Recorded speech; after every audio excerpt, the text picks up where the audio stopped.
Ils attendaient cela depuis 2 ans et demi. Après plusieurs reports, 1650 coureurs ont pris le départ du 80 km de l'Écotrail Paris-Île-de-France. Et forcément, les sourires étaient présents sur les visages des participants sur l'île de loisirs de Saint-Quentin-en-Yvelines. Ça fait un moment qu'on attendait tous ça, quoi. Donc c'est vrai que ouais, c'est la première grande course. Elle tombe l'été, alors que l'Écotrail d'habitude on est sur le mois de mars. Mais ouais, c'est avec plaisir qu'on reprend à courir, quoi. On va retrouver des sensations. Pour pouvoir organiser cette 14e édition, les organisateurs ont dû s'adapter face à la crise sanitaire. Les coureurs ont dû notamment partir par vagues. Ça a été une organisation différente cette année, puisqu'en fait on a fait sur plusieurs départs avec des modalités liées aux circonstances sanitaires.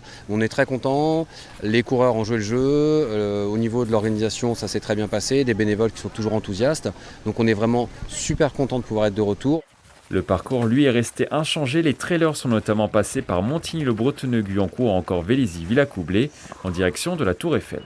Il a un dénivelé qui est relativement praticable. Ça n'est pas de l'ultra trail, mais ça permet quand même de pouvoir traverser toute l'île de France dans des conditions qui sont assez spectaculaires, puisque on peut aller jusqu'à Versailles, on peut voir des paysages qui sont vraiment très diversifiés.